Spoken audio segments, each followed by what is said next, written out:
Problemado ako sa pera ng araw na yon. May sakit kasi ang anak ko at kailangang maoperahan agad sa hospital.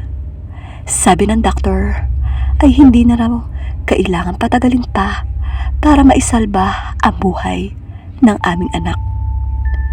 Isa lang ang maaari kong lapitan sa lugar namin, si Mang Elpidio. Mayaman ito at talagang isa sa negosyo niya ang magpautang ng patubuan. 5-6 ika nga. May utang na ako sa kanya na hinuhulugan ko ang tubo. Baka sakaling pautangin uli ako, kung hindi lang sana kailangan, hindi ako lalapit sa kanya. Pinatuloy ako ng katulong sa salas nila. Inabutan ko si Amang Elpidio na nagbabasa ng dyaryo. Sinulyapan niya ako at sinenyasan lumapit. May, ihuhulog ka ba ngayon? Anito sa akin. Napakamot ako ng batok at urong-sulong na nagsalita. Pasensya na ho kayo, Mang Elpidio. Wala ho kasi akong pera ngayon at maibabayad sa inyo. Oh, bakit nagpunta ka rito? Yamot na tanong niya. Mangungutang ho sana ako uli. Mangungutang? Napatinding ito mula sa pagkakaupo. Aba, hindi mo pa nga nababawasan ang kapital na una kong ipinautang sa iyo. Dadagdagan mo pa. Emergency lang ho, Mang Elpidio. Wala akong may pauutang sa iyo. Pasensyahan tayo. Bayaran mo muna ang lahat ng utang mo sa kakamangutang sa akin. Maliwanag. Wala akong nagawa kundi ang umalis na lamang. Gulo ang isip ko. Hindi ko alam kung saan ako susuling sa sandaling iyon. Mangiyak-ngiyak ang aking asawa nang sabihin ko sa kanya ang resulta ng lakad ko. Kamusta ang lagay ng anak natin? Usisa ko. Walang pagbabago. Nasa lubong ko si Eugene. Kanina, sabi niya ay ilabas ko raw ang taxi niya para kahit panggamot kay Junior, kumita ako. Nagpunta ako sa kinaroroonan ng taxi ni Eugene. Mula dito, kinuha ko nga ang kanyang taxi at aking ipinasada. Subalit, talaga minamalas yata ako dahil nagkataong matumal ang mga pasaherong na isasakay ko. Gabi na nang nagsimulang pumatak ang ulan. Tiyak na babahala naman ang mga kalsada. Lalong mahihirapan akong pumasada. Naisaloob ko. Hindi nagtagal. Naparaan ako sa isang sabanang lugar. Isang lalaking nakakapote ng itim ang nakita kong nag-aabang ng sasakyan.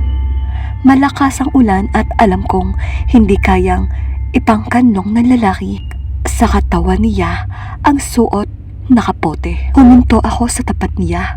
Binuksan niya ang pinto sa hulihang bahagi at sumakay. Hindi man lamang naghubad ng suot niyang kapote ang lalaki, kaya hindi ko maalinawan ang kanyang mukha dahil natatakpan at nadidiliman.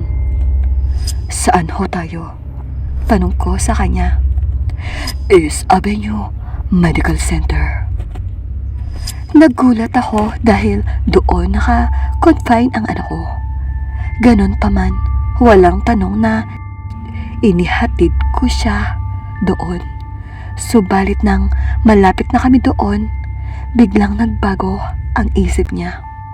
Wala na doon ang susunduin ko.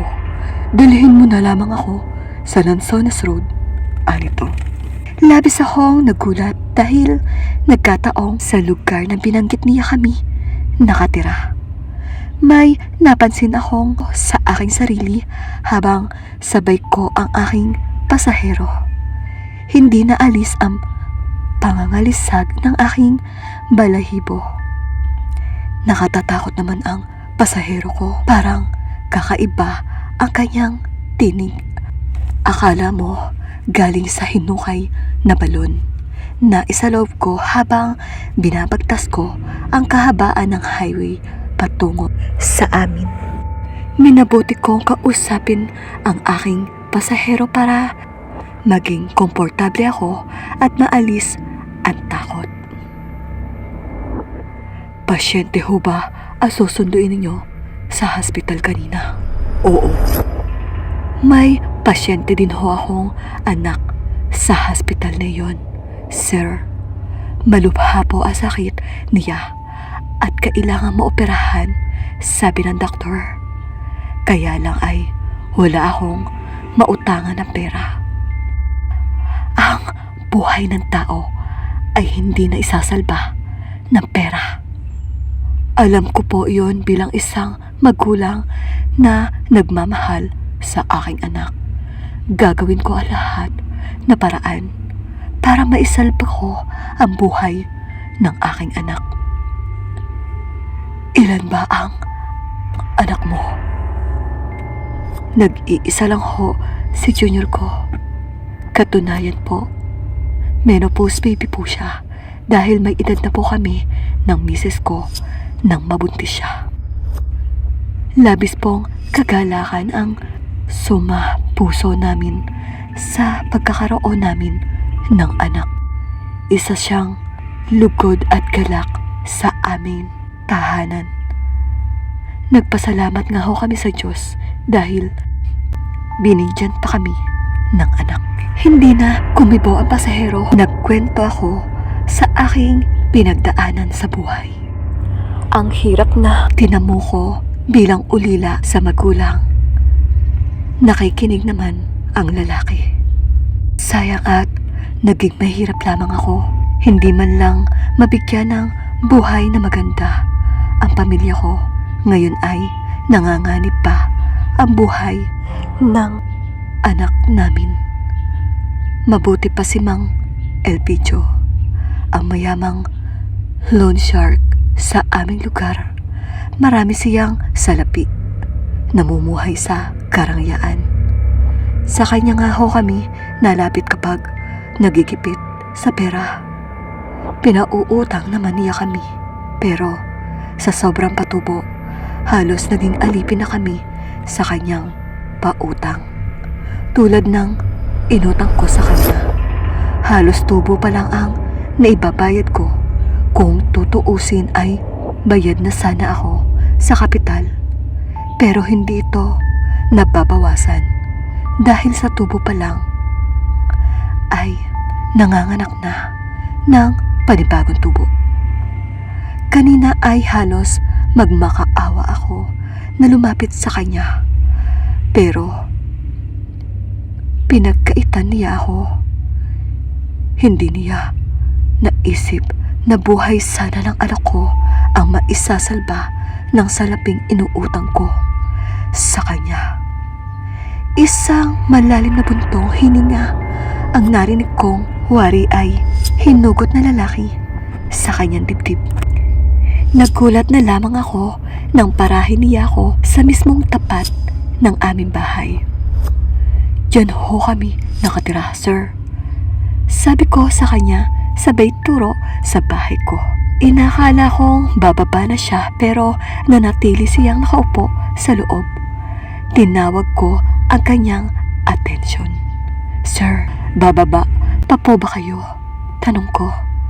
Sa banda roon. Patakbuhin mo pa. Utos niya. Muli kong pinaandar ang taksi. Gusto ko sanang bumaba kanina para umuwi sandali at alamin kung nakauwi na ang misis ko sa amin. Pero nahihiya naman ako sa pasahero ko. Naisip kong pagbaba na lamang niya ako dadaan ng saglit sa bahay. Patuloy sa malakas na pagbuhos ang ulan. Hindi katulinan ang takbo ko nang parahin akong muli ng pasahero ko. nakita kong sa tabi ng bahay ni Mang Elpidio ako naroroon. Bumaba ang lalaki ni hindi nagbayad sa akin. Tuloy-tuloy siyang pumasok sa bakuran ng bahay ni Mang Elpidio. Hindi ko inalis ang pagkakaparada ko sa tapat upang hintayin lumabas ang pasahero ko at singilin ang bayad. Habang naghihintay, inisip ko kung anong pakay ng pasahero kay Mang Elpidio. Kilala ba nito ang matandang loan shark? Kung kilala nito, nangangamba akong baka sabihin nito kay Mang Elpidio ang pinagsasabi ko kanina. Laban dito. Hindi pa natatagalan, bigla akong nakarinig ng iyakan. Sa loob ng bahay, maya-maya ay nakita kong buhat ng katulong at inaalalayan lumabas ng bahay si Mang Elpidio. Kasunod nito ang umiiyak na asawa ng matandang loan shark. "Taksi! Taksi!"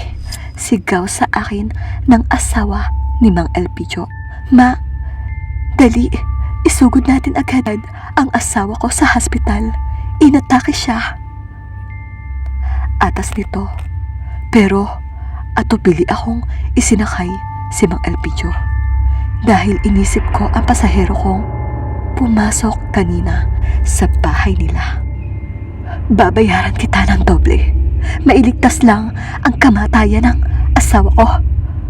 Pagalit na sabi ng babae. Napilitan akong isakay si Mang Elpidio at itinakbo na ito sa pinakamalapit na hospital. Subalit, dead on arrival na ito pagdating doon. Agad ako nagbalik sa bahay ni Mang Elpidio para alamin kung naroroon pa ang pasahero ko, pero itinanggi ng mga katulong na may pumasok doon na tao bago atakihin sa puso si Mang Elpidio. Labis akong nahiwagkaan sa mga pangyayari. Sino ang naging pasahero ko? Bakit noong una ay sa bahay siya pumapara, pero lumaon ay nagpahatid siya sa tapat ng bahay ni Mang Elpidio? Pag-uwi ko ay nasa loob na pala ng bahay namin ang mag-ina ko. Inilabas na ni Mrs. ang anak ko sa hospital at inuwi ng bahay. Isang himala ang nangyari kay Junior ko. Nagkaroon na ng improvement ang kanyang kalusugan. Nang ipasuri naming muli sa doktor, maging ito ay nagulat sa kanyang findings. Hindi na kailangang operahan ang anak ninyo. Wala na siyang sakit. Milagrong naglaho ang tumor na nakita ko sa kanyang baga. Masaya ko higit ang asawa ko sa aming natuklasan. Ligtas na ang kanyang karamdaman. Ang anak namin, wala pa kaming inaalala sa perang amin sanang gagastusin. Malaki na si Junior ko at nag-aaral na sa elementarya. Pero hanggang ngayon ay sumasagi pa rin sa isipan ko ang aking naging pasahero. Nang gabing iyon, nang namasada ako ng taksi. Tama siya, ang buhay ng tao hindi maisasalba ng kanyang salapi. Tulad ng nangyari kay Mang Elpidio. Iisa ang naisip ko kung sino ang naging pasahero kong iyon. Kayo, pareho rin ba sa iniisip